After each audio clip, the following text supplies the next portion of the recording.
Fala pessoal, aqui novamente, quero aqui comentar um pouquinho sobre o Brighton, né? Foi um dos times que eu mais falei na temporada passada, 19-20. Há uns 2 meses atrás, mais ou menos, quando terminou a temporada 19-20 da Premier League, eu fiz um vídeo falando especificamente sobre a temporada do Brighton, né? Que era um vídeo que eu já queria ter feito há muito tempo, desde lá dos primeiros vídeos do canal, não, desde dos primeiros meses do canal, quando o Brighton era um dos times interessantes de se ver, e depois com o time caindo de rendimento, eu fui adiando na verdade, né? Depois com o time caindo de rendimento, eu acabei por esquecer e só fui fazer mais na reta final, né? Uns 2 meses atrás, inclusive vou colocar o link aí na descrição. Mas assim, com as contratações que vieram, que foram confirmadas, já tem um tempinho, né? Acho que a última tem mais ou menos 2 semanas. E assim, como nessa temporada tem a questão de a janela só se fechar mais ou menos, né? Quase um mês depois. Aliás, eu acho que mais de um mês depois da temporada de fato começar, vai ficar um pouco difícil de falar do que eu fiz ano passado de alguns times, né? Que é o que esperar de tal time para a temporada, né? Então assim, óbvio que nada me impede de daqui a 1-2 meses fazer novamente um vídeo sobre qualquer time que esteja interessante, inclusive sobre o Brighton. Mas, como já foi um time muito legal, né? Interessante, assim, e é um trabalho promissor. Na temporada passada, ele se reforçou bem nesse período aí de intertemporadas, né? Nesse período aí por conta da pandemia, né? Que o espaço ficou muito curto, ficou mais curto na verdade. Então eu quero fazer um vídeo falando sobre exatamente isso, né? O que pode se esperar do Brighton em 2021. Infelizmente eu acho que não vai dar pra fazer de muitos times, porque antes da temporada começar, porque assim, como eu falei, a janela de transferência só vai se fechar daqui a mais de um mês depois da pandemia, mais de um mês depois do reinício, né? Mas enfim, como o Brighton já fez 3 contratações, eu acho que se vier mais alguma outra coisa, deve ser um jogador mais pontual. E aí dá pra fazer um vídeo específico se for um cara mais importante. Como eu não acho que isso vai acontecer exatamente, eu já tô gravando o vídeo agora em relação às 3 contratações confirmadas, né? Uma delas nem foi contratação, foi a efetivação, a renovação de um contrato do Ben White, que estava sendo cobiçado aí pelo Chelsea, chegou a se falar em Liverpool também, zagueiro que fez uma ótima temporada pelo Leeds na segunda divisão, né? Então foi Veltman, a confirmação do Ben White, e do Lallana também contratado também há um mês atrás, um pouco mais de um mês atrás. Eu quero comentar aqui um pouquinho sobre isso, sobre o que a gente pode esperar do Brighton para 2021, na minha opinião, sem ser livre, obviamente, para você concordar ou discordar, tá? Bom, pessoal, antes de entrar no assunto, já se inscreve no canal, por favor, dá o like para você fazer com que o vídeo fique mais bem recomendado aí no YouTube, clica no sininho, né, para você sempre receber as notificações quando eu postar vídeo aqui no canal, e compartilha com algum seu que gosta de futebol internacional, ou especificamente de Premier League, ou que seja torcedor do Brighton, enfim, vai que ele acaba gostando do vídeo e vira inscrito no canal, né? Vai me ajudar bastante mesmo, pessoal. E siga no Twitter do canal, @PL maiúsculo mundo, o M de mundo maiúsculo e tudo junto, vai ser o primeiro link aí da descrição. Siga também a página parceira do canal Premier League mais 18, conteúdo diário sobre Premier League no Instagram, no Facebook e no Twitter. E siga também o canal Resenha Futebol, principalmente se você gosta de camisas de futebol. O trabalho lá do Leonardo Guilherme é muito legal, principalmente por conta das edições, né? A edição é muito legal do canal, muito bem feito, vale a pena conferir. Canal Resenha Futebol, tá? Então, pessoal, vamos lá, Brighton. Bom, eu fiz um vídeo, como eu falei, né, na introdução, especificamente sobre a temporada do Brighton, vai ficar aí embaixo na descrição. Mas de forma geral, né, de forma resumida, para não deixar o pessoal que não viu o vídeo, né, no escuro, é um time que, num primeiro momento, se a gente pensa nos primeiros meses da temporada, teve um desempenho muito interessante, principalmente com uma ideia pautada de troca de passes, né, tentar ditar o ritmo de jogo a partir da posse de bola. E a participação dos zagueiros nisso foi muito interessante, né? O Luiz Dunk fez uma ótima temporada, não só defensivamente, como a gente já tinha visto em outras temporadas na Premier League, um dos líderes aí do elenco do Brighton, como também oficialmente não, né? Mas dentro do esquema com bola, né? De ser o cara que sabe a hora de ter que acelerar o passe, de tentar um passe mais vertical, uma bola longa, a hora que ele vai buscar trocar passe ali com o lateral, com a dupla de zagueiro, enfim. Foi um dos principais jogadores nesse sentido, e isso era uma das formas que o Brighton encontrava para conseguir ditar o ritmo do jogo, né? E em vários momentos, uma vez que essa bola ultrapassasse, digamos assim, essa primeira linha de marcação do time adversário, o time sabia bem trocar passes, né? Assim, se sentia muitas vezes à vontade em conseguir encontrar linhas de passe. A dificuldade, eu falei isso nos primeiros meses ali do canal, quando eu estava fazendo as análises o tempo todo. A dificuldade era acelerar. O Brighton tinha, até em alguns momentos por conta de uma ausência assim, de qualidade técnica mesmo, fazer um lance diferente, ou até mesmo um passe diferente, por que não? Que vá acelerar a jogada e a partir disso você conseguir chegar numa condição mais clara de gol. O Brighton tinha um pouco de dificuldade de fazer isso. que era de se entender, obviamente, porque era um time de qualidade técnica inferior. O elenco do Brighton era um dos 5 piores da Premier League, dá pra dizer assim. E, assim, nem era um time com peças tão velozes, né? Um pontinha, digamos assim, para desequilibrar por ali. Então tinha esses problemas. Mas em vários momentos apresentava um futebol muito interessante. E acima de tudo também, acima de tudo não, outra coisa bem interessante também era como o Graham Potter sabe identificar o que não estava funcionando para mudar. Não só no decorrer dos jogos, né, no decorrer do segundo tempo, mas também assim, às vezes mudando o posicionamento dos jogadores sem necessariamente trocá-los, né, trocar as peças com jogadores do banco. Isso era outra coisa muito interessante de se ver, né? Então às vezes ele colocava um jogador de meio campo para jogar um pouco mais aberto, ora o meio armador virava um cara para partir do lado e dar espaço para o lateral subir, e no momento com bola ele se posicionava nas costas dos volantes. Pascal Gross em vários momentos fez isso, o próprio Aaron Moy também, que está de saída, né, saiu aí para um time da China, enfim, né? Então isso era muito interessante de se ver, né? Foi muito legal, apesar de não necessariamente o time conseguir grandes resultados. Até os primeiros meses foram muito bons, depois que passaram o tempo a situação foi ficando bastante complicada. E na reta final o time adotou até uma postura um pouco diferente, né? Foi um time mais reativo no que diz respeito a recuperar e a partir dessa recuperação rapidamente tentar decidir jogadas na velocidade, né? Então mudou um pouco a característica, tá? Então isso mais nos jogos do pós-pandemia. E até conseguiu fazer bons jogos, né? Mesmo que não tenha conseguido resultado interessante em todos eles. Agora, com essas contratações, né, então, como eu falei, né, Joel Veltman, holandês, zagueiro barra lateral, de muito tempo de Ajax já, um jogador que eu nem conhecia tanto, mas assisti bastante temporada 18 e 19 por conta do Ajax, que foi sensação, então eu conheço um pouco mais ele do que eu conheceria no normal, digamos assim. O Ben White, que veio da segunda divisão, também falei para vocês que eu não acompanhei a segunda divisão exatamente da forma que eu gostaria, mas depois do fim eu assisti alguns outros jogos do Leeds, e de fato o Ben White foi um grande destaque, né? Também assisti alguns vídeos de highlights, algumas análises, enfim, para me informar mais sobre o jogador. E o Lallana, que já é conhecido aí do pessoal que acompanha a Premier League, né? Foram as 3 principais contratações, né? E assim, como é que pode ser interessante isso, né? Como é que pode se dar? Ainda mais perdendo, por exemplo, o Aaron Moy, que foi um dos principais criadores de oportunidades do time na temporada, né? Como é que pode se dar esse time do Brighton? O que a gente pode esperar? Teve, por exemplo, a saída do Shane Duff também por empréstimo, né? Vai jogar ali vai jogar no Celtic, né? Então um zagueiro que era muito importante, mas com o time do Graham Potter que perdeu bastante espaço por conta da falta mesmo de capacidade com bola no pé, apesar de ter vivido 2 boas temporadas, né? 17, 18 e 18 e 19 no time do Chris Sutton, né? Num contexto bastante diferente, exceto decisivo com gols, né? Mas enfim, o que a gente pode esperar desse Brighton agora?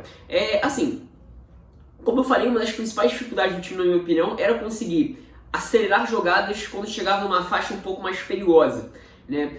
E agora, com essas peças, a gente pode estar vendo um time, e assim, como o Graham Potter é um técnico muito jovem, que a maior parte da carreira dele foi treinando o time da Suécia, eu não posso comentar exatamente muito sobre isso, porque eu não acompanhava o futebol da Suécia, né? Mas imagino eu, até por ser um técnico bastante versátil, que a gente talvez nessa temporada não vá ver exatamente um Brighton que vai tentar ser um time que necessariamente vai o tempo todo tentar ditar o ritmo a partir da posse. Eu acho que a gente vai conseguir ver um Brighton um pouco mais intenso, um pouco mais veloz, para conseguir criar as jogadas mesmo, né? Então, o que eu imaginava, né, com as peças que o time tem agora? Dá para ter o Ben White jogando como um zagueiro centralizado num trio, isso no momento com bola, né? Então o Luiz Dunk jogaria à esquerda, o Joel Veltman, né, que pode jogar de lateral ou pode jogar de zagueiro. Eu imaginaria ele como um zagueiro pela direita no momento com bola, né? E aí espetaria Dan Burn e Tariq Lamptey. Por quê? Né? Assim, o Tariq Lamptey foi um jogador que ele, da base do Chelsea, assim, ele fez bons jogos no Chelsea ali no período afunilado da temporada, né? Caminhão de jogos, vários jogos, ele fez bons jogos naquele período onde tem maior rodagem de elenco. Ele entrou muito bem no jogo contra o Arsenal e teve algum outro jogo que ele entrou muito bem também. O lateral, barra ala, barra meia para jogar aberto, ponta, de jogada cheia de fundo com muita facilidade de acelerar. Ele fez bons jogos na reta final justamente nesse sentido. E o Brighton cresceu não, mas assim, conseguiu fazer boas atuações jogando justamente dessa forma, né? Conseguindo ser veloz nas recuperações. Não necessariamente o time vai jogar para sempre dessa forma, né? Pode ser uma estratégia da segunda metade. Mas pensando agora de um trabalho mais bem montado, reforçando a defesa, jogadores que sabem ser passadores a partir da defesa, a gente agora vendo Dan Burn e Tariq Lamptey, pode o Brighton ter resolvido o seu problema da dificuldade da amplitude, da aceleração com esses dois jogadores, né? O Dan Burn podendo fechar como lateral pela esquerda no momento com bola e no momento sem bola atacando como um ponta mesmo. O Dan Burn é um cara de quase 2 metros de altura, mas, por incrível que pareça, se a gente pensa em jogadas de lado, a temporada inteira o Dan Burn foi o cara que fez isso. ele fez isso bem, ele dava trabalho assim para praticamente todas as defesas que ele enfrentava quando ele subia, né? Óbvio que talvez contra times um pouco maiores ele descia um pouco mais, né? E contra times menores, né, de nível mais próximo do Brighton, a participação dele era maior. Mas ele deu trabalho para praticamente todas as defesas que ele enfrentou nesse sentido.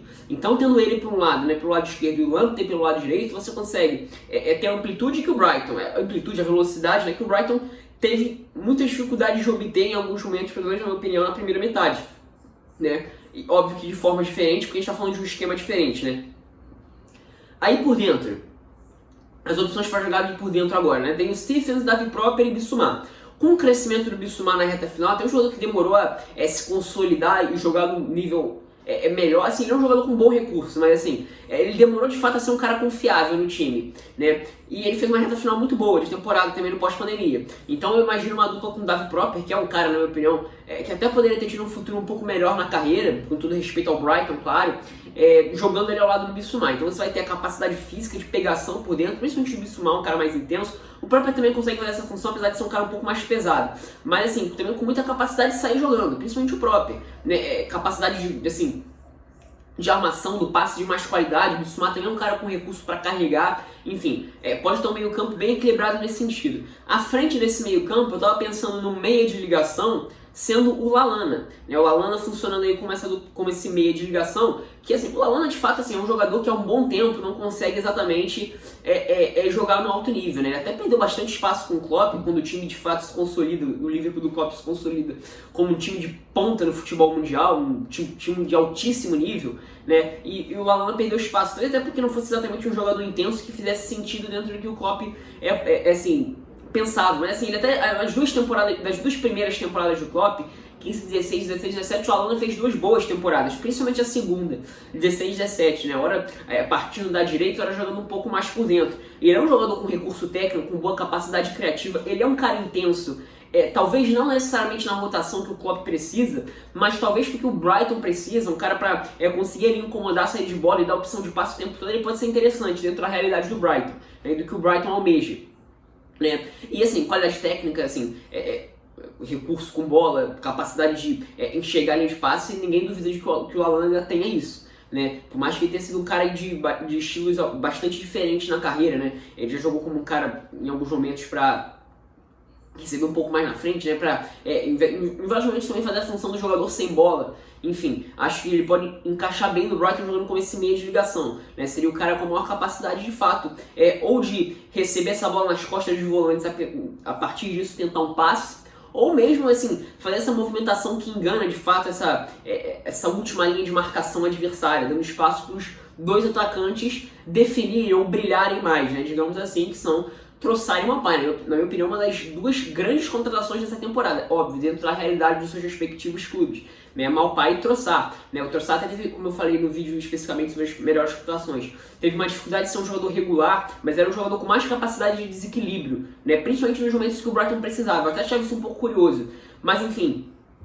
E a gente pode ter uma alternativa, né? A gente pode, o Lallana em alguns momentos pode subir, funcionar como esse cara do primeiro combate por dentro e ter Maupay e Trossard vindo um pouco mais abertos. Pode ter dessa forma também no momento sem bola, por exemplo, né? No momento de tentar uma recuperação rápida. Enfim, agora falando especificamente dos jogadores, dentro de ataque, né? O Maupay muita facilidade para conseguir fazer o giro. Ele faz muito bem a função de proteger a bola, apesar dele ser baixinho. Ele parte para cima da marcação. Ele ganha muitos duelos dessa forma também. Eu acho que é um jogador muito interessante. Só acho que talvez seja um pouco fominha e tem que caprichar um pouco mais na finalização. Em relação ao Trossard, é um jogador que, como eu falei, é um pouco regular, mas ele conduzindo em diagonal em vários momentos, é um cara que consegue fazer algumas jogadas bem interessantes de condução, de conseguir um drible para uma finalização de pé chapado, né? Ele jogando ali um pouco mais à frente com o Maupay, ou eventualmente partindo da esquerda no momento com bola, no momento sem bola, pode ser bastante interessante, né? Então acho que dessa forma o Brighton consegue ter um time bem equilibrado, assim, de pontos fortes em todos os setores do campo, e ao meu ver conseguir resolver um problema que o time mostrou pelo menos em grande parte do campeonato até ali o pós-pandemia, que era de jogada de aceleração, né? Tendo agora 2 jogadores com mais capacidade de amplitude pelos lados. Então, assim, claro, assim, um trio de zaga que faz muito sentido se a gente for pensar na proposta, por exemplo, da posse de bola, né? Você vai ter um trio de zaga com Ben White, Lewis Dunk e Joel Veltman com capacidade, assim, ou com facilidade de trocar passes naquela faixa do campo, né? Então, assim, eu acho que dá pra montar um time bem equilibrado com o que o Brighton tem e, assim, sabendo reagir bem ao que o jogo mostra. Então, se o Brighton for enfrentar, por exemplo, um time onde não vai ter a bola, se for enfrentar o Manchester City, por exemplo, num cenário hipotético, né? Óbvio que a dificuldade vai ser muito maior de ter a bola porque você está falando de time do Pep Guardiola. Mas agora você vai ter uma válvula de escape interessante, que são justamente esses 2 alas. Tem o Solly March, por exemplo, agora que eu acabei de me lembrar, né, foi um jogador que até eu esperava que ele fosse ser um pouco mais líder do Brighton, não conseguiu ser exatamente, mas pode jogar também como uma opção aí para jogar pelo lado, né? Em alguns jogos também com o Graham Potter ele chegou a jogar nas costas dos volantes também. Enfim, tem o Alzate que fez muito boa temporada não, mas teve boas atuações no momento em que jogou, né? Depois acabou se lesionando, jogou como ala, jogou como meio campista também. Tô falando mais agora do time principal, agora falando das alternativas, né? Tem o Aaron Connolly que ele fez vários bons jogos, né? Jovem atacante irlandês, fez vários bons jogos. Acho até que no primeiro momento ele perderia um pouco de espaço nesse meu time, mas enfim, ele poderia, ao invés de Trossard, fazer a dupla com o Maupay. Aí você teria uma dupla mais de atacantes mesmo de frente, né? E de movimentação muito mais do que de fato jogadores para receber a bola em diagonal, que é mais a característica do Trossard. Se a gente for pensar, por exemplo, agora num time que, num jogo onde vai ter, por exemplo, uma disputa no meio campo, né? A gente pode trazer o Pascal Gross como meio campista pela direita e o Lallana para jogar à frente desse trio e o Maupay à frente. Então você pode ter, por exemplo, o Brighton ganhando, por exemplo, em número dentro do meio campo. Eu consigo prever o Graham Potter fazendo uma modificação dessas, por exemplo, no decorrer da partida, né? A gente pode ter, por exemplo, nesse esquema que, ao meu ver, é o melhor para você potencializar as peças e dentro das características principais delas, né? Saindo aí num 3-4-1-2 e fechando num 4-4-2, né? Com, por exemplo, o Trossard fechando como meia pela esquerda, né? Esse 4-4-2, o Lallana subindo um pouco mais ali ao lado do Maupay. A gente pode ter no momento sem bola, se o time for querer, a partir da recuperação, conseguir sair rápido, vai ter, por exemplo, o Trossard conseguindo fazer essa diagonal, né? E foi uma das principais, foi a principal característica dele e foi a principal forma que ele conseguiu desequilibrar jogos dessa forma, ou conseguir modificar alguns jogos aí pro Brighton nos momentos em que o time precisava, né? Eu fico agora com a lembrança daquele jogo contra o Wolverhampton, né? Lá em meados de dezembro. Foi um baita jogo, foi um jogo muito bom, justamente nessa, assim, que mais especificou de fato essa característica do Trossard. Então, assim, assim, por exemplo, eu falei agora do Pascal Gross, né? O Pascal Gross pode ser um jogador que pode ali brigar em posição pro Lallana. A gente pode pensar, por exemplo, também, ao invés de você ter uma dupla de ataque com mais capacidade de definição, você pode ter à frente de uma dupla de volante, Pascal Gross e Lallana partindo aberto para trabalhar por dentro. E aí só o Maupay como um atacante de fato, como um homem de definição. Talvez aí nessa característica os alas até tenham uma participação mais importante ainda, né? Então aí você vai ter um time com capacidade de amplitude, passe por dentro, estruturação do meio campo mesmo, dois jogadores com capacidade de passe e pegação por dentro, os meias mais à frente com capacidade de construção, Pascal Gross e Lallana, e um cara de definição que é o Maupay, que tem facilidade para se movimentar, para receber em alguns momentos nas costas de volante. Enfim, o Brighton está com muitas alternativas, e vindo do Graham Potter, essas muitas alternativas viram milhares de alternativas, né? Enfim, o Brighton agora está com algumas opções bem interessantes dentro da sua realidade. Eu acho que os reforços, não só os que vieram, o Lamptey que chegou agora na segunda metade, né, ainda na temporada 19-20, os reforços contratados para essa temporada, acho que assim, dá para pensar um time bastante interessante, com bastante coisa a se observar, né? Esse aqui foi o olhar que eu tive, né? Imagino que vocês possam ter alguma outra opinião e sinta-se livre para colocar aí nos comentários, tá? Como eu falei, eu queria fazer essa série de mais alguns times, não vai dar pra fazer exatamente de todos, porque podem ser confirmadas ainda mais contratações. Até no Brighton, por exemplo, né? O time pode vir a contratar um jogador mais interessante. Mas aí, se for esse o caso, eu faço um vídeo específico fazendo referência a isso aqui. Mas enfim, pessoal, sinta-se livre para concordar ou discordar nos comentários, tá? É isso, espero que tenham gostado.